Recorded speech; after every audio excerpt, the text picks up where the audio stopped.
All right. I think I am live and I think everything's set up. I'm still getting used to this setup. So if you guys tune in and you have any trouble like hearing the audio or anything like that, just let me know.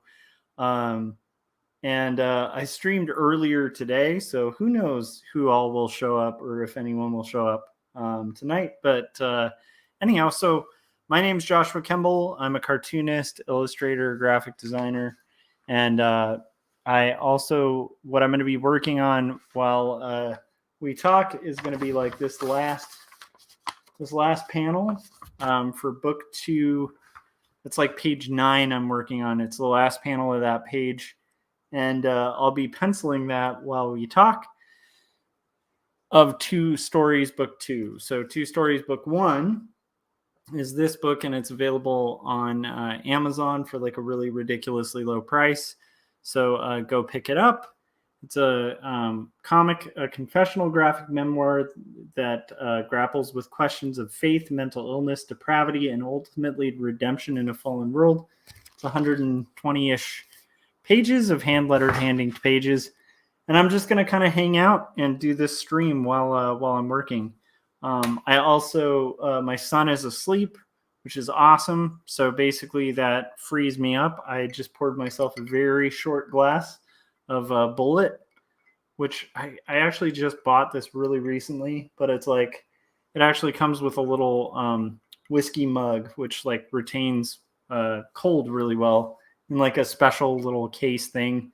And I was like, hey, I want those mugs. I like orange, and whiskey's pretty tasty. So I'm going to have a little bit of whiskey and then work on penciling. All right. How are you guys doing? I hope you guys are doing well, and I hope you're working on cool projects. I had talked about this a little bit earlier on the stream, but I had a pretty fun morning just kind of pawn shopping, looking at guitars. Nothing stood out that was interesting, but it's just like a hobby of mine and a passion and interest of mine is guitars. And so that's something I did. And now then I penciled a panel, and now what I'm trying to do is basically, now that my kid's asleep, I want to hopefully pencil one more panel before I crash tonight. That's kind of my goal. And so,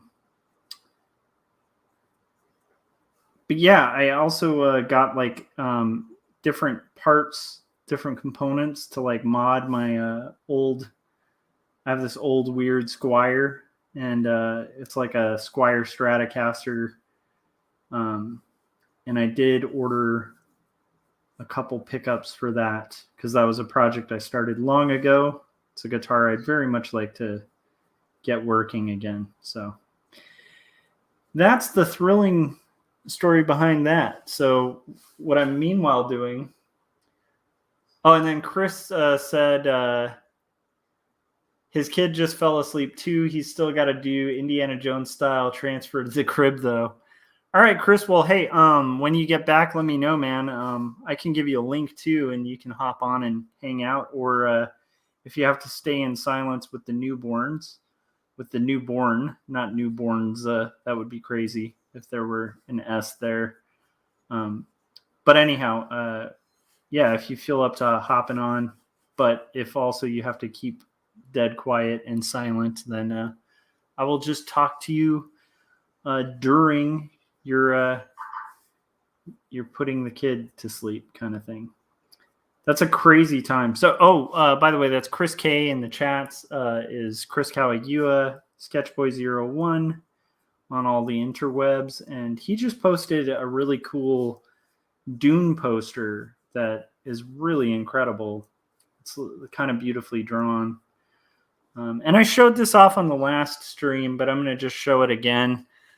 Because I just want to say thank you to Gary Hodges. He sent me this limited edition Dinosaurs versus Marsbots. It's just like a really cool, amazing like pulp edition of Dinosaurs versus Marsbots. and it makes me really excited. So it's 1997, his comic. That's Gary Hodges. I highly recommend it. And I also wanted to say thank you to Gary for sending that. That's super cool. And right up my alley. Like I love and have done quite a few like vintage poster homages and stuff. And it's just never gets old. It's always a really fun project to have. So I'm going to be basically penciling this, and then I think after I pencil this, I'll probably try, if I can, to like record a song. Because I made a deal with my friend Kevin Cross about 7 months ago that we would each try to put complete a 10-song album by the end of the year. And I'm like, I was thinking like I'd do a song a month, but I actually need to do 2 songs by the end of this month to hit that mark. And none of these are like pre-written or things where I like absolutely know what I'm doing. So it requires a lot of play and a little bit of time to kind of write these things and track them out. But I'm hoping to kind of make that happen because that's a really fun project. It's not at the top of my list of like high priorities, but that's something I would like to do tonight before I crash.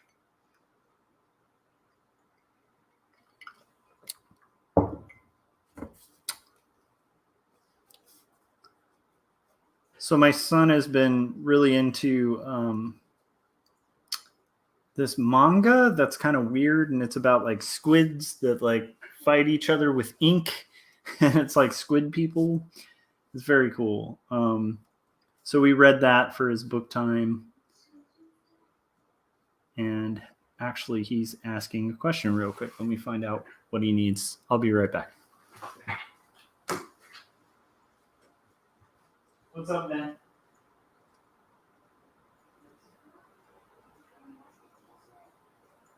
Huh? I was talking about the manga we were reading. Splatoon. Okay, I will let them know. Thank you.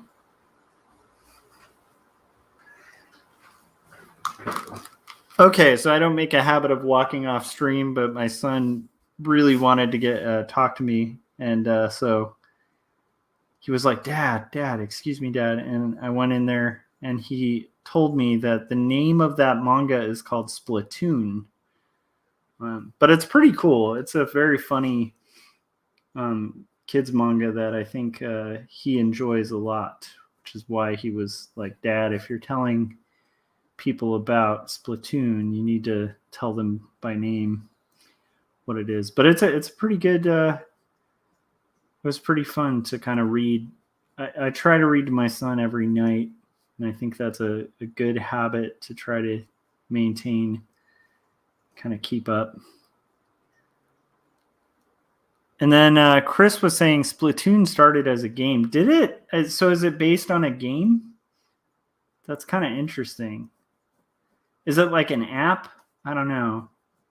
I mean, I could see it definitely being a game because it's like you have like, I think, a bunch of teams, and one of them has to like cover everything in like whichever team kind of covers the most surface area with ink wins. But yeah, that's pretty interesting. And then Chris was saying, I think I was the same as a kid with Star Wars. Dad, get it right. For sure. Yeah, my son totally has that with me. Where, especially with like Minecraft too, I can't keep track. I never really played Minecraft. Chris, you know, because like you and I are from like the same generation. So it's like Minecraft wasn't really a thing. Maybe it was, I don't know, but it definitely wasn't on my radar. I don't think it existed when I was a kid. So it's cool to see him like really get into Minecraft, but like I have to kind of learn from him different Minecraft characters. And similarly, like with Pokemon too, he got really into Pokemon, and I had to kind of learn the ropes of like Pokemon from him, which is kind of nuts. Okay, so Splatoon was a game on Nintendo Wii and Switch, I guess, is what Chris is informing me. The wiki says. So that's cool. Yeah, my sister works at a public library here, and she sometimes will like bring him books to read, and so that is how we ended up with Splatoon, because I guess it's very popular.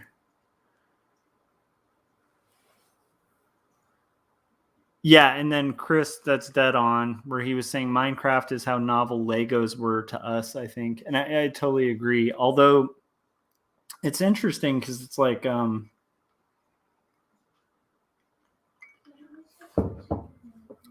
Legos are still super popular too.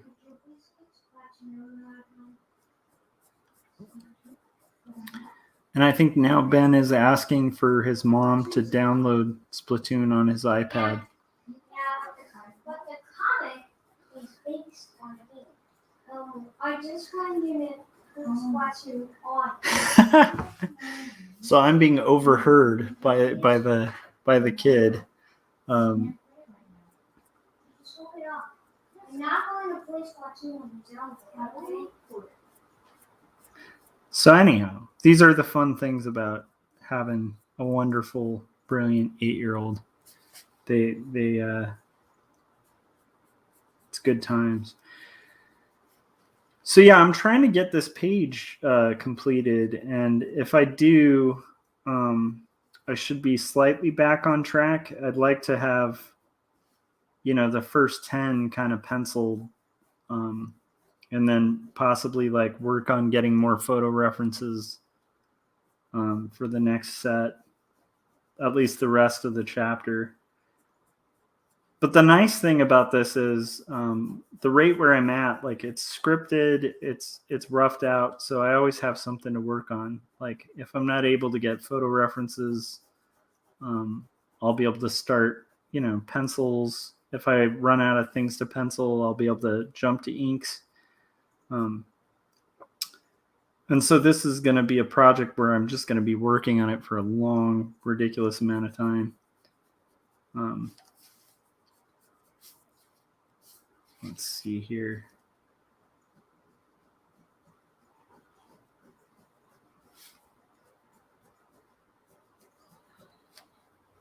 Chris, whenever you're back, though, I would love to hear more about like kind of the inspiration for your Dune poster. It's really cool. It's like he did a poster for Dune, and in the sand you can kind of see like the silhouettes of the two main characters, which is kind of cool. But it definitely provides, it's one of those designs that provides like a nice aha moment, which is something I think we're all chasing as artists. Have that little moment of subtlety visually, where there's like a nice juxtaposition going on. So let's see here. So anyhow, what I was going to say is Legos are still pretty much as relevant as ever. And they're a heck of a lot cooler than they used to be. They have so many good Lego sets. It's kind of insane. And I think, Chris, you'd know what I'm talking about here, but it's like, can you imagine like what we would have gotten up to with like the Lego Star Wars sets that they came out with? Like, I just can't even imagine how cool that would have been as a kid. I know a lot of dudes my age who are like all about those Lego Star Wars sets. Some of them will use having a kid as an excuse to kind of get them all. So let's see here. Nintendo Switch or Nintendo? So it's not something you can play on like that. Isn't there any way we can get into the one Nintendo Switch? No, those things cost hundreds of dollars, baby. Mom? My son is now trying to convince my wife to get a Nintendo Switch so that he can play the Squid Game. I want to be able to I'm looking at it a little bit tomorrow, but it's not available for iPhone. So, all right. So I am digging, kind of working on this stuff though, and I'm kind of excited to get moving on it. It's fun to be at the point where I'm almost done with this page. I always get excited when I'm at the last part of the last pages. No, I mean the Nintendo Switch. Hold on a sec. Ben, you need to go to bed, dude.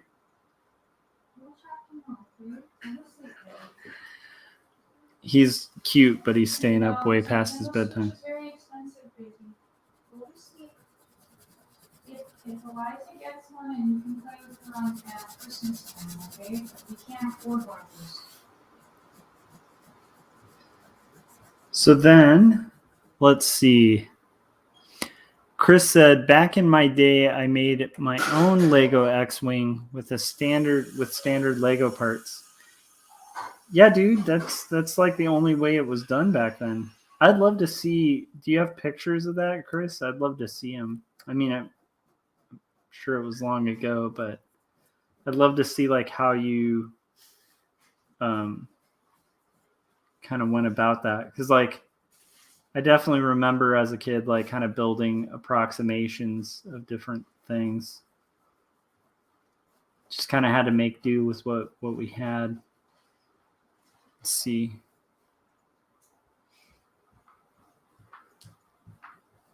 But it is funny because it's like I think it would be hard for a kid to imagine an era where you couldn't get like the helmet of every Star Wars character you dig the most. It's interesting. All right, so we got a little more of this done.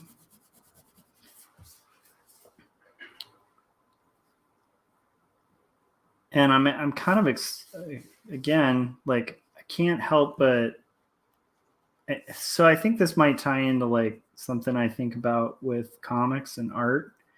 It's like you kind of have to make these little goals, like almost like microscopic goals, where you can kind of break a more complex project into little achievable tasks. And so, like for me, I get just super excited about. I get super excited about finishing a page, even if it's like, okay, I've finished the pencils for this entire page. Like, similarly, like I feel good about like finishing a panel, but I feel like I have to kind of break it into things. Chase Williams said, favorite Nintendo franchise. Mine would be The Legend of Zelda. I really liked, as a kid, I really enjoyed, of course, Mario. I mean, Super Mario 3, I to this day think is one of the best games ever made. And I played the hell out of Mario, like the first one, because I think that at the time came with the system. And then I really dig Final Fantasy, like the first Final Fantasy. I was obsessed with that as a kid. So that might be possibly a second favorite.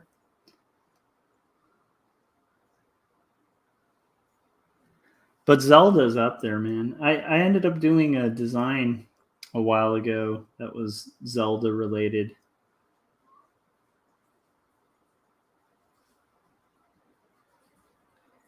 And it was a terrible pun shirt.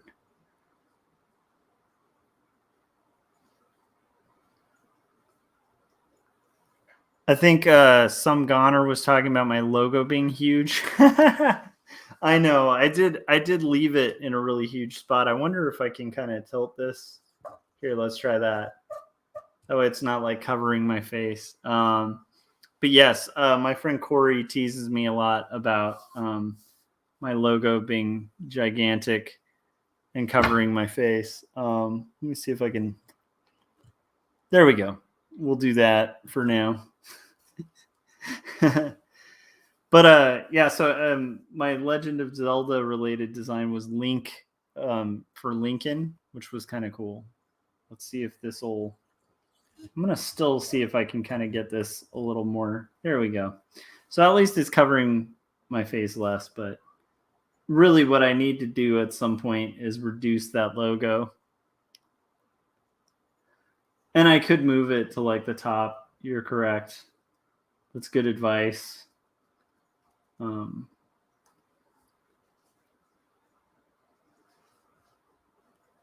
Chase Williams said, I have a copy of 2 stories waiting to be read. I'm eager to crack into it tomorrow while I'm taking an art break. I am excited to hear that. That's really cool. Let me know what you think.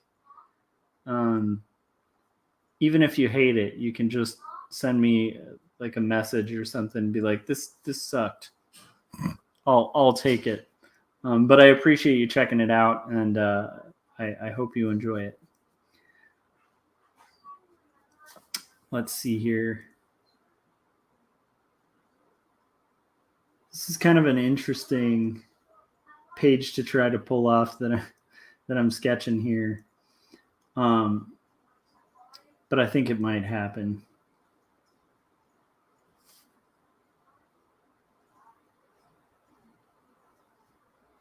Do you guys ever catch yourselves when you're drawing, like you make the face of what you're drawing? I've definitely had that experience before, for sure.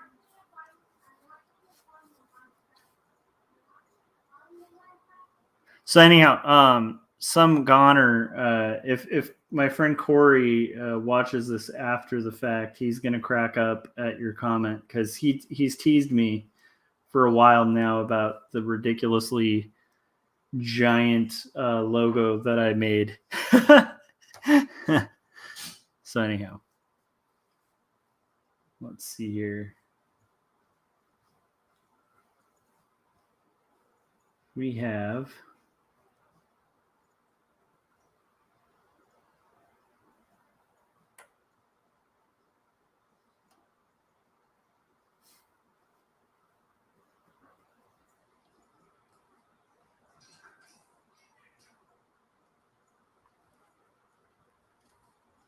also, Corey said it's a lovely giant logo. Corey, if you're up for it, man, come hop on, hang out.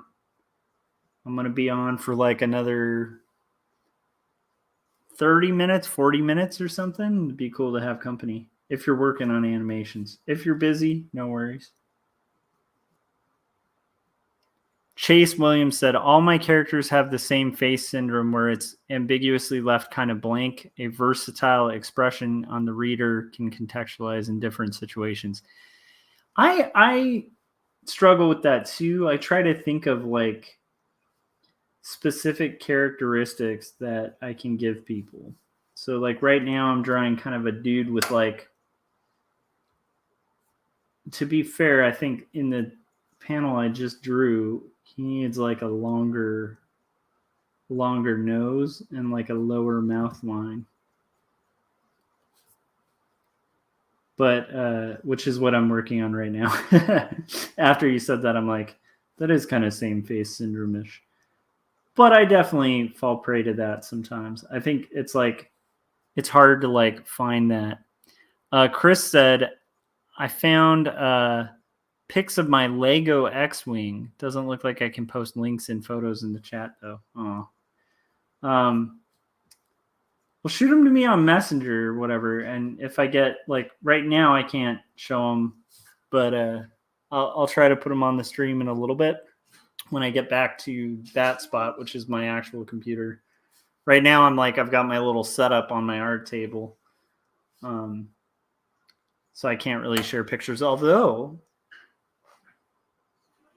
I could share from my phone if we did that a little earlier. So yeah, Chris, if you want to send it that way, because that would be rad to see. I'd be excited to see like an old school. And Kawagua, like even as a kid, was not doing stuff like like I've seen the drawings you were doing when you were a kid. Like you were not messing around. You were very serious with your crafts and art and toys. So I can imagine. I think it'll probably be mind blowing. Oh, and here it is, 3 pictures. All right, let's see here. I'm going to show this. Yep, and it's kind of like I would have imagined. So here's one of his. I can show these, right, Chris? Just let me know in the chats that I'm okay. I was just about to show them, and then I'm like, I want to make sure I have approval.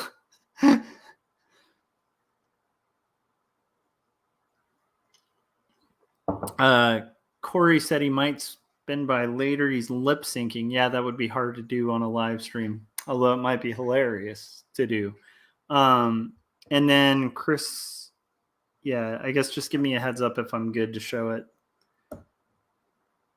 Oh, these are incredible, man. Holy moly. Okay. Yeah, so he said, yeah, I can share it. So this is Chris not messing around as a kid. You probably won't be able to see it as well. Here, let me see if I can. Okay. Can you guys see that? That's like a wood X-Wing from when he was a kid. This is his Lego X-Wing before Legos had X-Wings. Look at that. That is like incredible. So didn't disappoint, Chris. Thank you for sharing those. That's insane. And I kind of knew that would be the case because, like, yeah, I mean, if you guys know Chris, you'd know, like, he wasn't going to mess around. Like, as a kid, even, Chris is not going to do, like, a half-baked X-Wing. Which, by the way, you guys should all be following Chris and Corey. Chase was saying amazing X-Wing, man. Yeah, it is. It's like I would have killed to be able to, like, if I had pictures of any of my Lego creations as a kid, they were not that that impressive.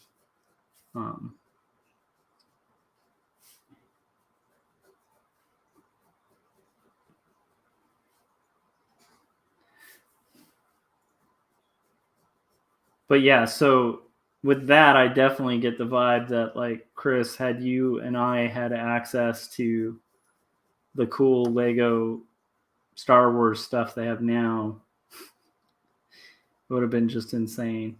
Although, to be honest, they're like, pretty expensive kits and sets. And I feel like, Chris, you and I had like similar backgrounds. So it's like, my parents probably wouldn't have had the cash flow to hook us up with those sets at the time. Let's see here. Okay. Little things like when you're drawing a panel and you have somebody with a pocket on the front of their shirt, and you kind of like you draw a whole panel and forget about the pocket. That's one of the fun things about the art world. The art challenges of comics. It's like having to remember sequentially. I can just imagine early film directors having like a similar struggle where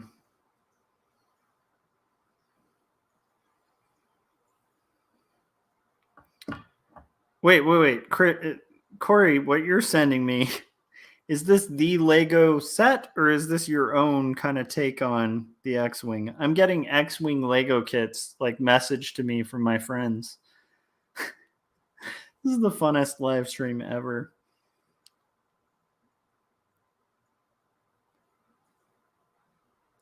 That's pretty incredible though. Okay. I gotta Okay. Chris was saying, I would be that kid in the Target aisle staring longingly at the boxes for hours. Yeah, that's true. Like I feel like I joke often that like we aren't that fortunate because like toys have gotten so much better like than they were. You know, like you have toys from films where like the characters look, they're like made off of like 3D scans of the actual actors, so like the faces are like dead on. Um, and I always think of that as like a wow, like kids are so lucky. But you could also look at it like, man, can you imagine like how unhappy you'd be as a kid, like if all your friends had like some rad like Han Solo action figure that you couldn't have, and it looks exactly like I don't know. So I guess there is like a plus side too, because I do feel like the downside of like consumerism, and now I'm going to get into the downsides of consumerism. This is what happens when you guys let me live stream alone. Oh, nice. Corey got the X-Wing kit for $20 because it was mismarked. But anyhow, so one of the downsides of consumerism is like you kind of it almost like trains you to be unhappy and constantly seeking the next thing. And I totally fall prey to it in certain things for sure. Like, I mean, for instance, today, I mean, this, I guess, might be consumerism, and it might also just be weird obsession. Because, like, I really like guitars a lot. So, like, today I spent a long time just going to a couple pawn shops, like, looking at guitars that I wasn't even going to buy, just because I just kind of like guitars a lot. Maybe that's rampant consumerism, you know? But it is interesting that like our culture, it seems like it I feel like that's kind of what you're fighting against as a creative a lot of the time, because we have these impulses as human beings. I think, at least in Western culture, where you know we're constantly consuming, and so like to make is like this weird, crazy thing. But that's why I love stuff like like Chris's Lego set. Like that was kind of amazing because that's literally a kid with some tools who wants a thing and makes the thing. I think that's amazing. So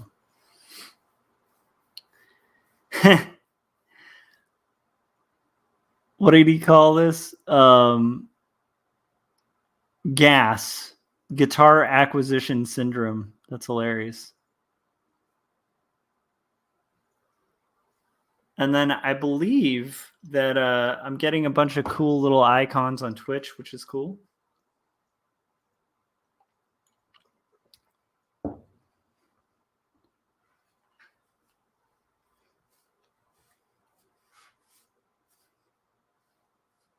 So yeah, this is definitely an interesting. I need to make this guy more angry. I have a guy who's like yelling and he doesn't look as angry.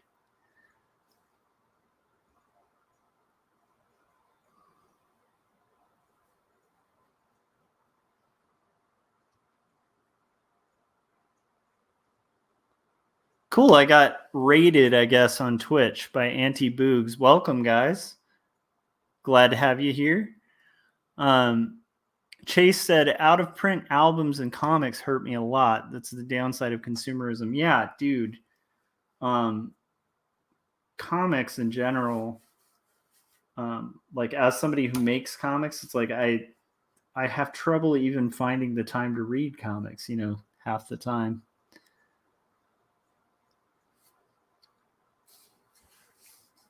Let's see here.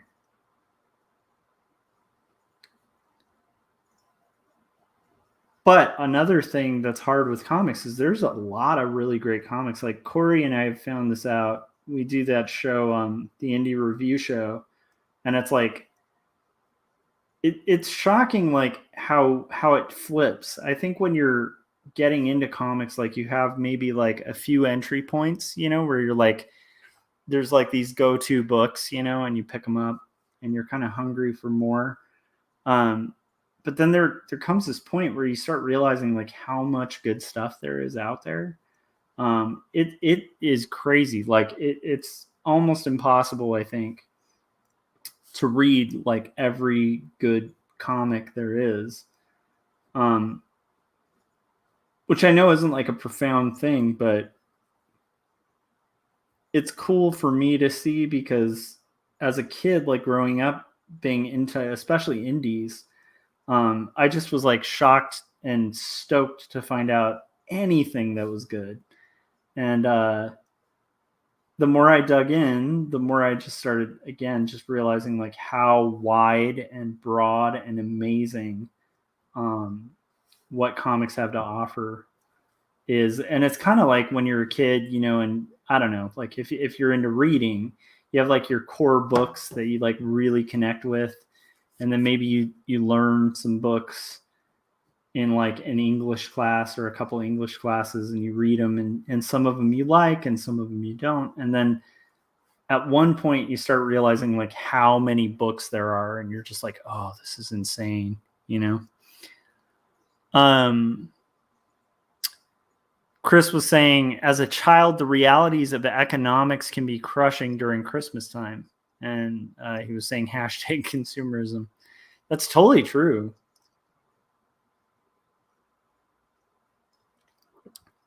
I remember, this is going to make me sound really old, but this will tie into like my little conversation about guitars and keep me occupied while I'm drawing a hand right now.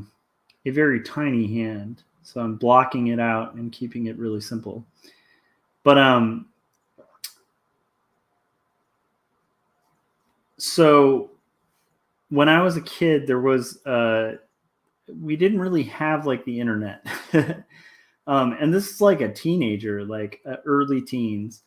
And this ties into the guitar conversation because I remember one night I had my friend over.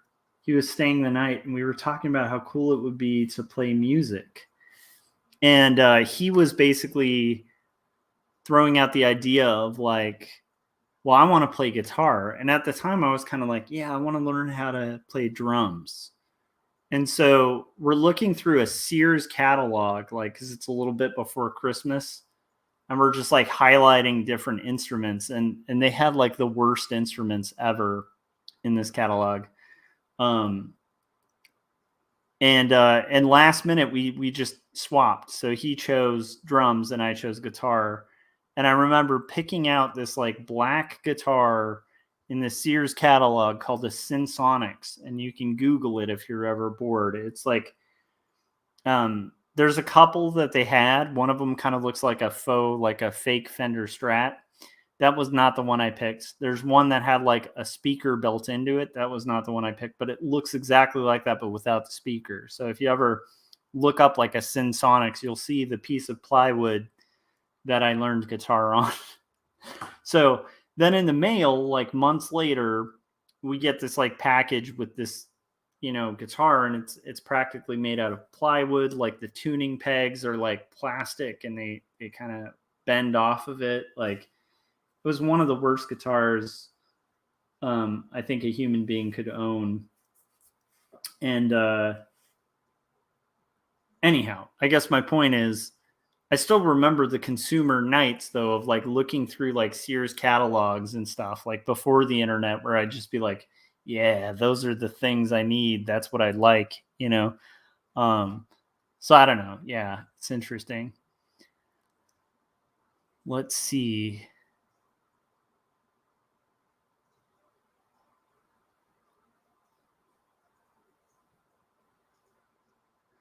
Chase said, I'll never run out of good comics if I know where to look, but at the same time, I might never get to read all of them in my lifetime.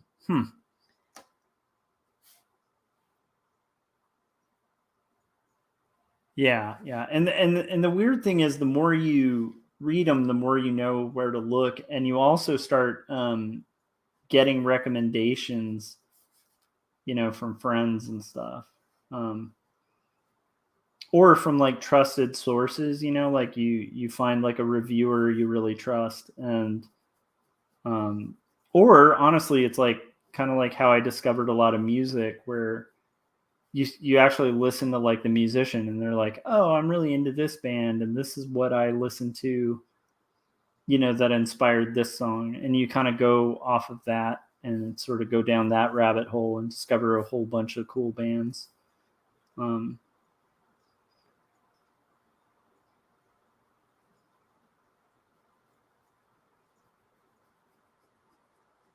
But yeah, it's like an endless loop of possibilities.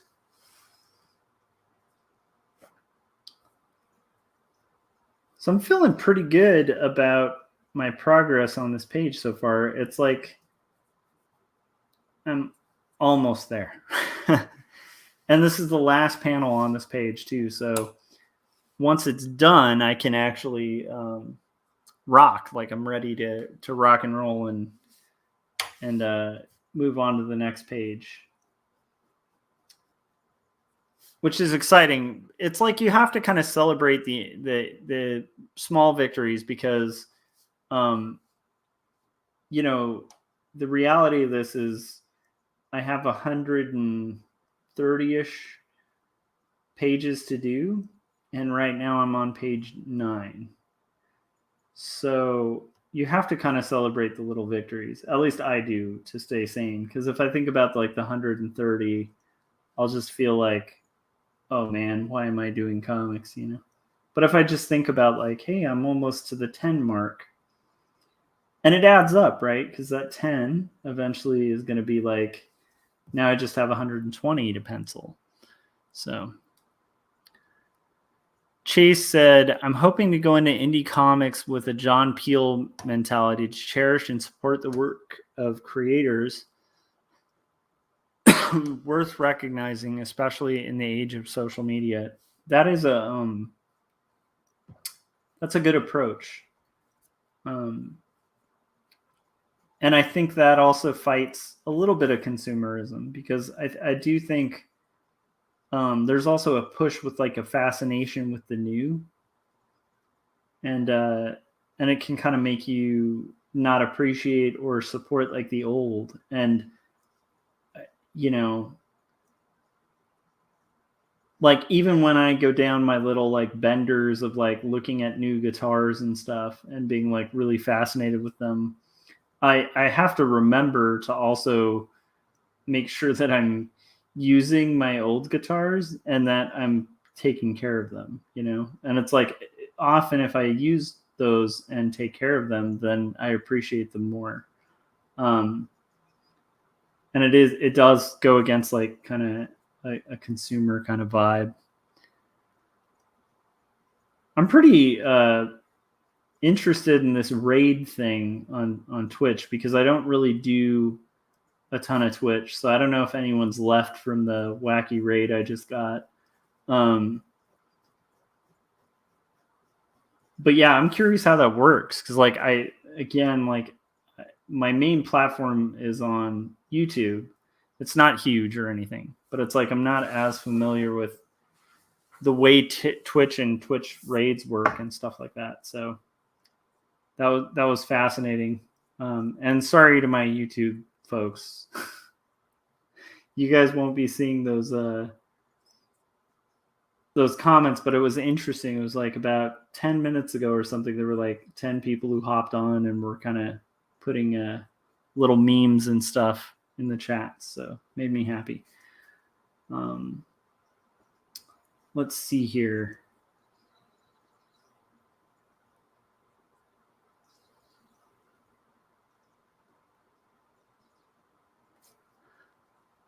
Corey said, as somebody signs off, they can kick off all their viewers to another stream. Yeah, I think that's what happened.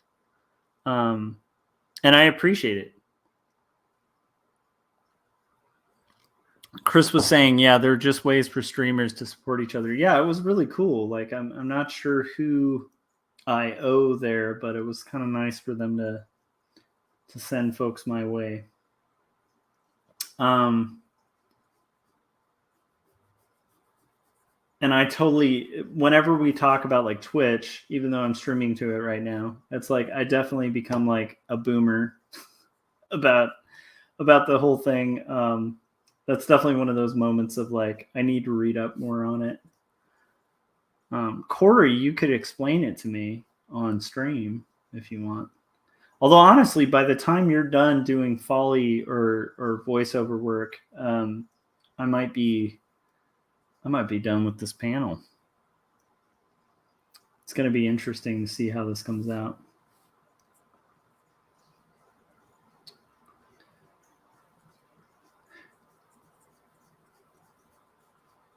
Oh, Kawagua, did you see Dune yet? And was it good?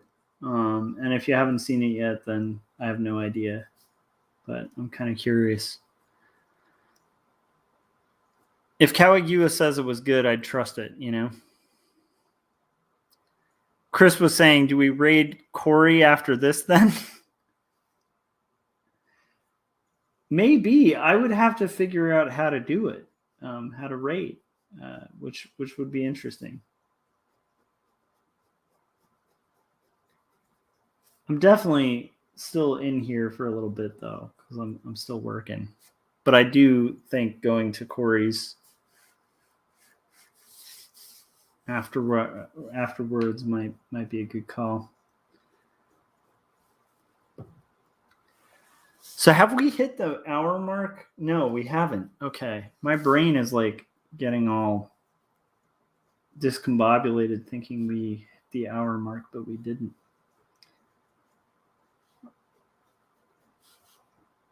This is such a strange panel that I'm working on. It's kind of like it's almost like a mirror image of the one I penciled earlier today, but it's like kind of strange. Chris said, you rented out a theater to watch it in?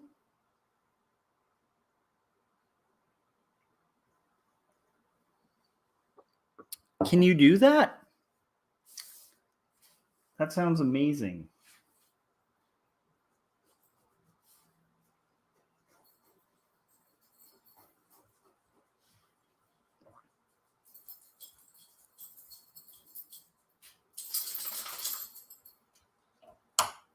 Oh, see, now I have to fix my previous panel because I just realized I had his sleeves rolled up like this bartender character. His sleeves were rolled up, and then somehow I rolled them down. So now I have to adjust the previous panel to kind of make up for that. Chris was saying if you split with a group, it's not as expensive as it sounds. That sounds pretty amazing, though. That sounds pretty cool.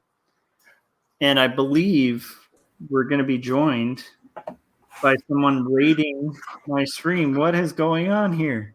Who is that? Hey, how's it going?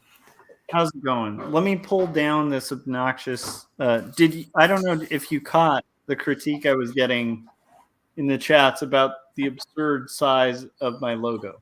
I missed that part. Yeah, I joked that you would find it amazing.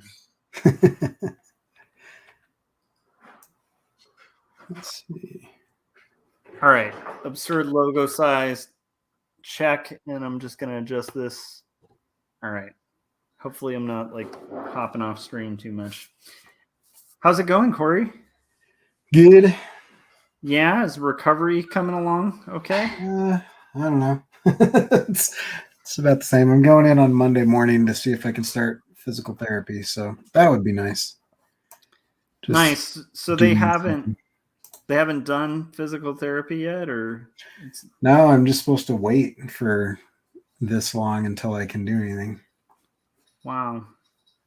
And I'm imagining it probably is in like fits and starts, right? Like where it's not probably happening a lot. Like I'd imagine you kind of get energy and then just boom, you know, like it's not too bad. I just I can only take my sling off for a little bit before it starts to hurt, and I probably shouldn't, but I'm going nuts not doing anything. Yeah, I think that would be the hardest thing, is not doing stuff. Yeah. But it's all right. So I got monetized, Corey, finally. Congrats. And I was like enabling all my videos. And I just wanted you to know that I can't enable like 4 of the videos that you've been in because you like to play trailers in videos. and it tells you can't do that. It's basically just like instantly like, yeah, this can't be monetized because Fox, made a claim or something about this. And I was like, wow, that's amazing. It's before it even was monetized, My secret goal behind the scenes has been to just try to take money out of your pocket. Yeah, well, like you owe me half a quarter, half a penny. Yeah, exactly. That's some hardcore money right there. Yeah, dude. It's the YouTube view money, man. Hey, I got a super chat earlier today, and that made me happy. So I will say to anybody watching, if you feel like kicking in a super chat, it will be much appreciated. Whatever you say will be read in your super chat as long as it's appropriate and not going to get me demonetized. Oh man, that's funny. But yeah, I don't think I've ever received a super chat. I'm trying to remember if I ever have. Yeah, being the kind of weird boomerish type that I am, like I didn't even know what it looked like when it happened. And so when it happened, I was like, wait a minute. And I was like, oh, that's somebody just tossing me some money, which is awesome. It's much appreciated. Very cool. Very cool. Yeah, so that's the start and end of my illustrious YouTube career will be that. So yeah, if so you haven't had rehab yet. So basically it's just like a matter of are you supposed to even be working right now? Not really. Or are you like breaking the law? I it's all me not doing what I should be doing. But I don't know, just going nuts. I'm trying to balance it. I think most people probably have I don't know, a lower tolerance for things than I do, or than a lot of artists do. And so I'm just kind of like, yeah, it's fine. So we'll see. I could be doing some significant damage, but so far it's been okay. All right, well, play it by ear, and I would say if you feel mild pain, like that's a good time to call it, because with you and your tolerance for pain, I think like mild pain would be a good time to be like, nope, Yeah, and that's kind of what I've been doing is anytime I'm experiencing any discomfort, I'm like, yeah, okay, we'll leave it. So, dude, tell me about this news project. I'm fascinated about it. If you can, tell me what you can about it. It's the APN, the animated parody news, and I'm just doing dumb things about the news. So this is Nip Mollycoddle, and wait, Mollycoddle? Oh yeah, Nip Mollycoddle, and what's the girl's name? Oh yeah, Mortel Taze. So Nip Mollycoddle and Mortel Taze are current hosts at the moment, and they'll have other guests on. That's so funny. Are they going to do current events, or is it mostly going to be parody, or like it's just going to be kind of whatever you feel like? Yeah, just anything that strikes me. So like this is just about like Facebook is going to change the name of its company in support of what they're calling the metaverse, which is augmented reality, wearable tech stuff. And so, obviously I've got to make fun of that. Are they actually changing their name, or is there talk of it? So far there's talk of it, but it seems pretty solid talk. So, It's interesting, man. But yeah, so I don't know whether or not it's legit or not. I don't know, but it's in enough mainstream news sources that I think people will get the reference, or if they don't, Yeah. at least they'll get the joke. I hope. Yeah, and I mean, so are these puppet characters too? Yeah, so like if you look here, I've rigged up like the male mouth so that it's character animator, and then I just go clean up the visemes afterwards. And so I can go in and say anything I want, and it gets pretty close. It's about 8% there. Nice. And I've got to figure out a similar situation for the girl because she's got a different mouth rig, and it's proving to be a little bit more annoying to deal with. But yeah, so Chris is saying it makes sense with their acquisition of Oculus. You know what's weird is that acquisition isn't like super new though. That's like that was a long time ago, almost a decade old now. Yeah. Yeah, they've been developing it for a long time. But I mean, the idea, because Ray-Ban sunglasses just released Ray-Ban Stories, which is a clever marketing way of saying, that they've sold out to Facebook, who's it's a Facebook camera built into Ray-Ban sunglasses. Wait, they're trying the Google Glass, the Google Glass again? Oh yeah, but just with Facebook now, and everyone's very excited about it. Like initially, everybody was horrified with Google Glass, and now that it's been a few years, everybody's super excited about it. Who's on board they will for that? literally be able to listen to and see everything that's going on as you walk around, and it's linked to your phone, so that they'll have like location data. It's great. It's basically turn everybody into a narc. Yep.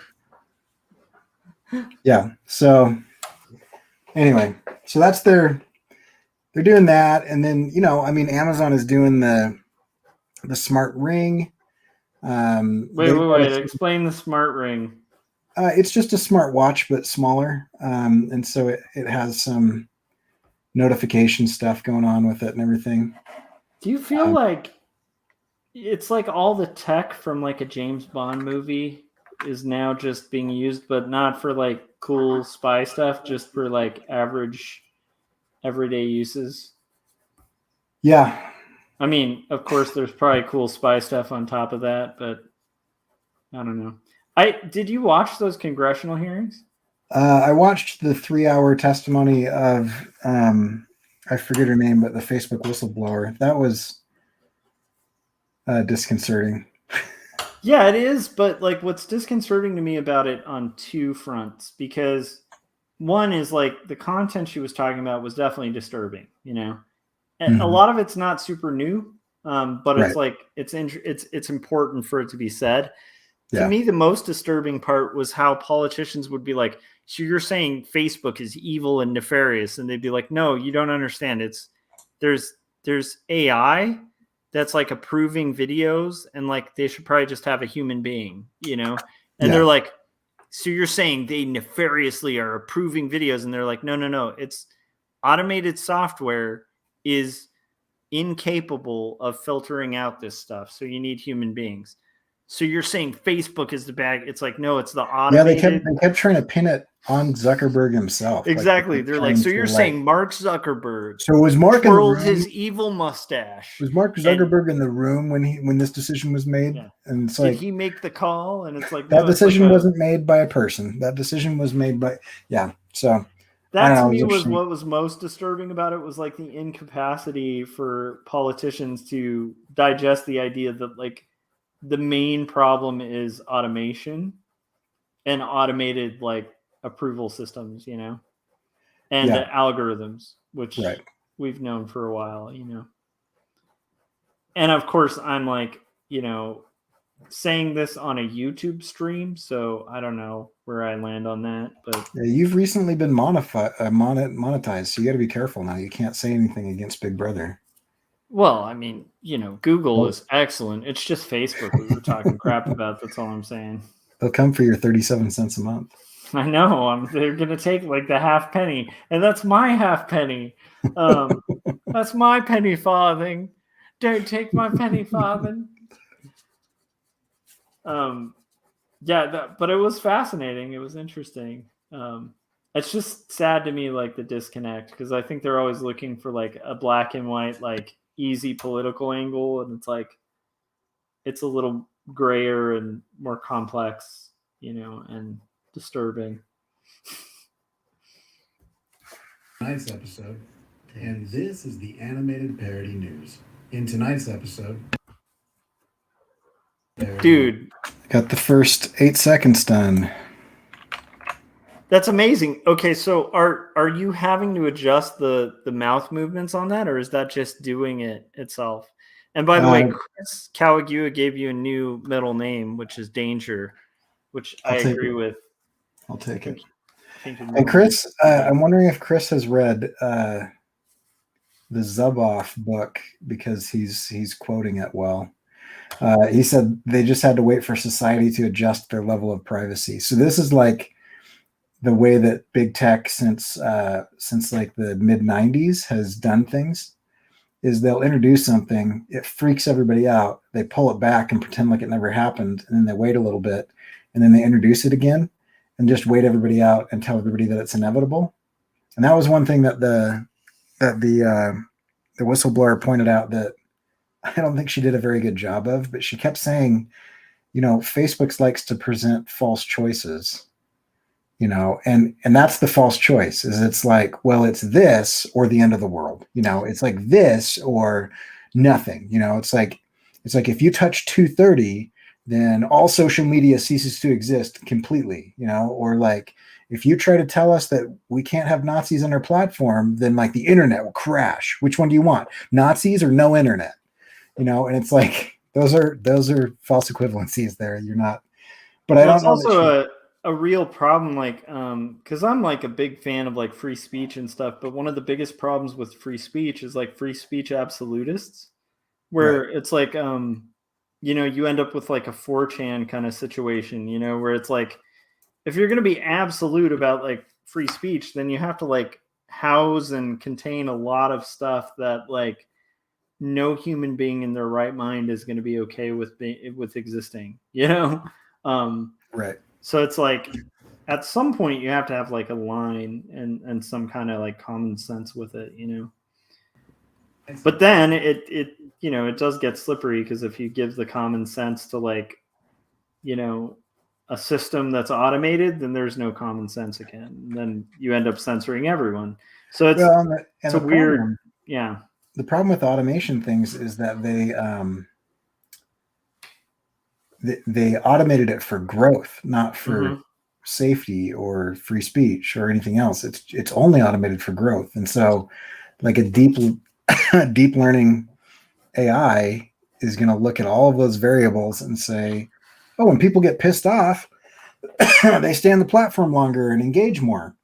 And so then it just gives them more stuff to piss them off, which like starts radicalizing echo chambers and whatever. Yeah. And that's where what you're bringing up is interesting, because they're like, so everybody at Facebook is evil, and they're like no, they're incentivized for growth. They're not incentivized for other things.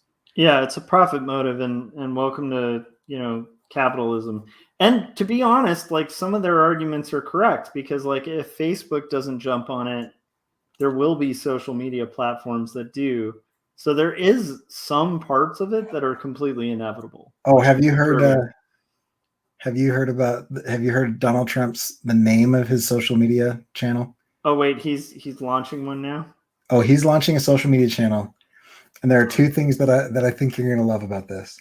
But you have to guess the name. Just if you were to guess the most ironic name for a social media platform launched by Donald Trump, what would it be? It's going to have something to do with freedom or eagles. I don't know. It's called Truth Social. Oh, yeah. Truth makes sense. Truth Social. And before they even launched, they're being sued.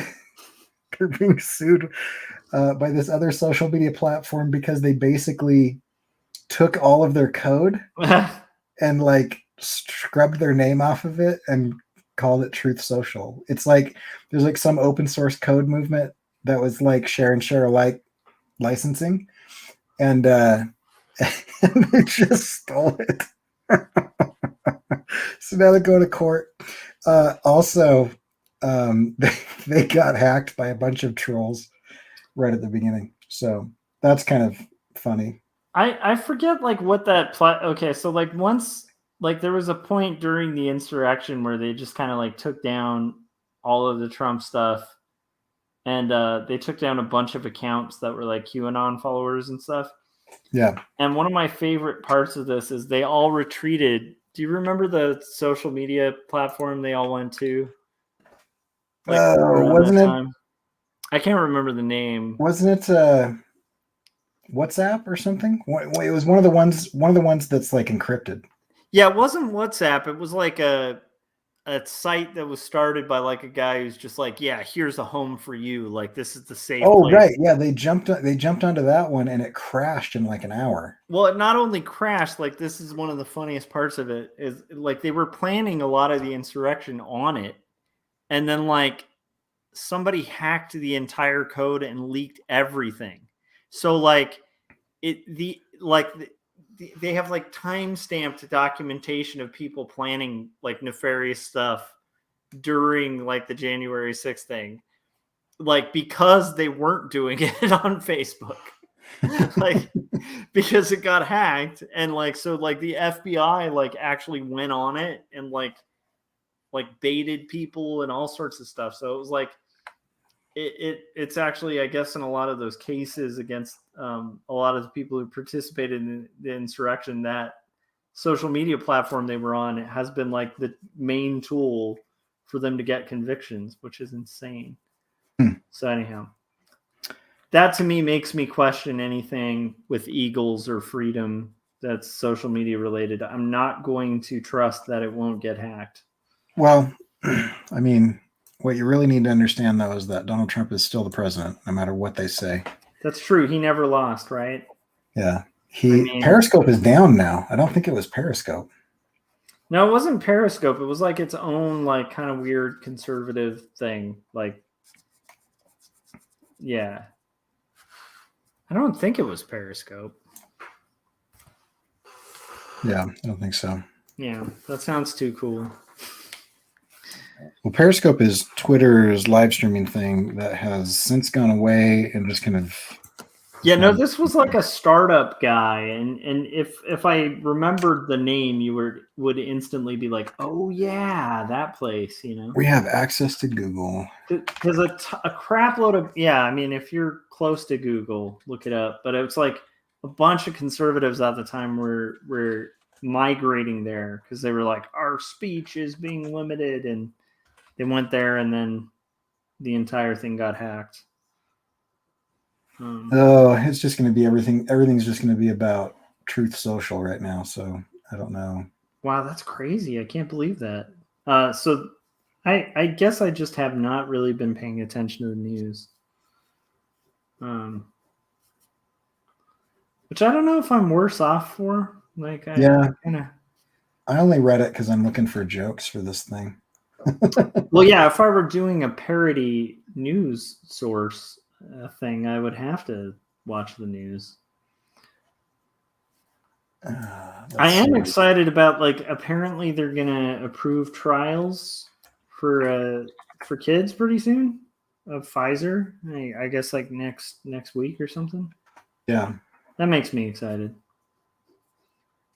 If it hits approval, you know, if it doesn't, that's good too. That's the system working. But I love this title. Trump's new social media company says users will not be censored unless they disrespect the site.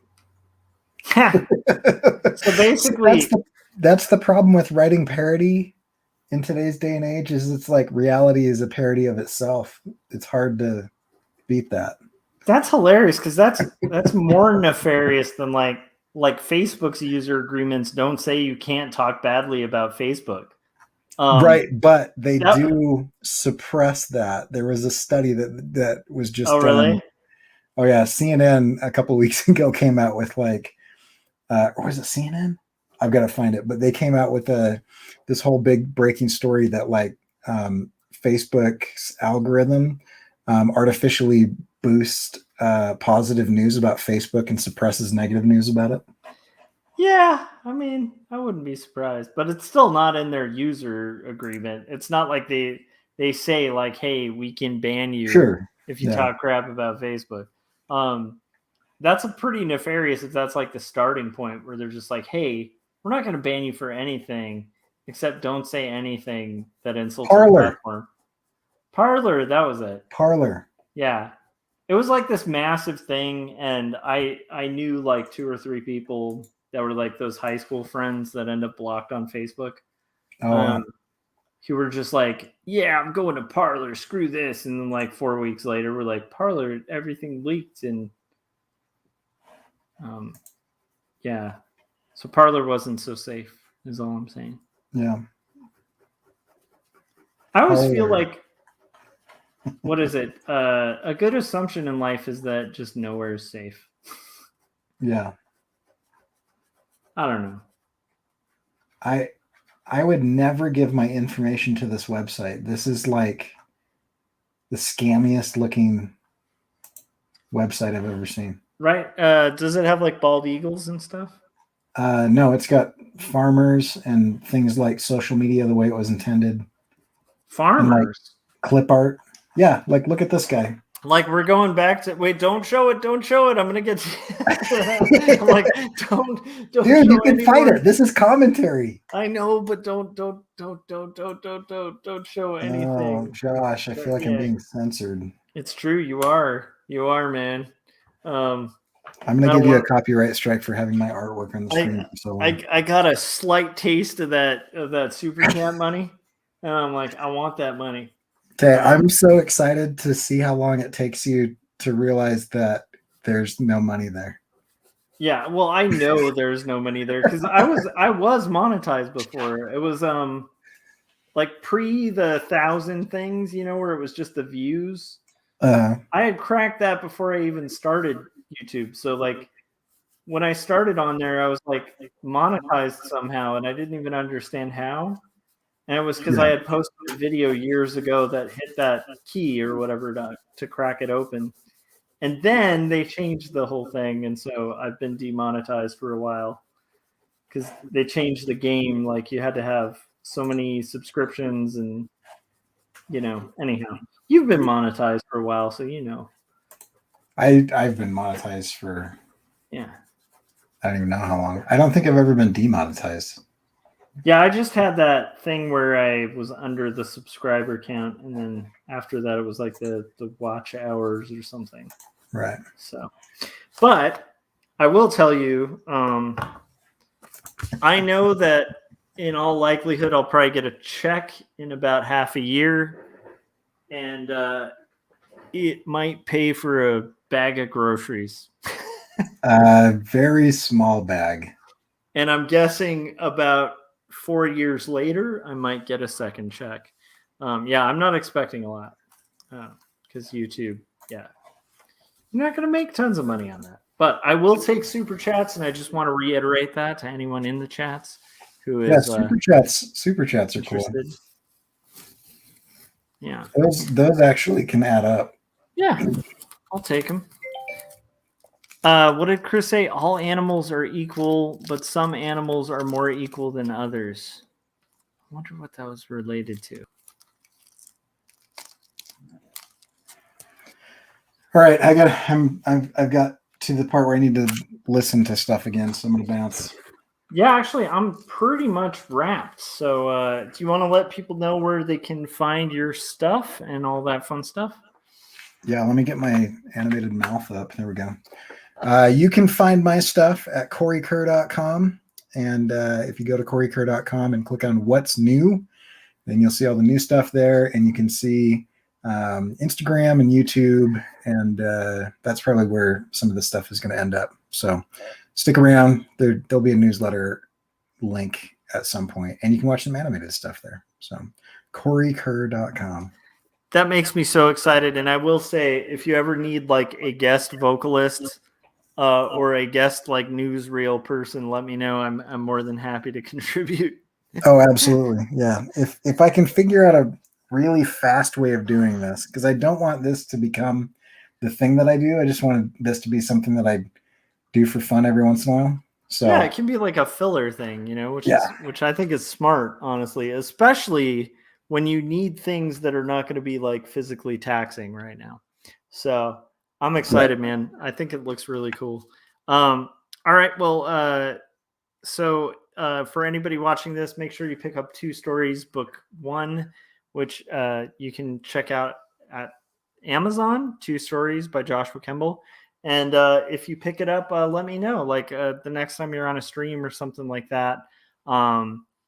And yeah, Chris K in the chat said, I just need my 37 cents. And that's right. I want my 37 cents. I want my gumball. I'm going to send you a nickel every time I want to show something on the screen now. He'll just be like throwing nickels, like, oh yeah, nickel and dime. But yeah, I think that'll pretty much do it. And thanks, Corey, for hopping on too. And yeah. All right. I guess that'll do it. And I'll see you guys all on the next live stream. I hope you're all having a good one. And Chris said, stay well, heal up like Wolverine. I'm healing up like Wolverine in the 90s when he lost his healing factor. That's how I'm healing up right now. To be honest, you are kind of healing very Wolverine-esque. Like the fact that you're working on animations already, considering, is pretty incredible, dude. So, all right. I will see you guys all on the next one, and have a good weekend. Bye. See ya.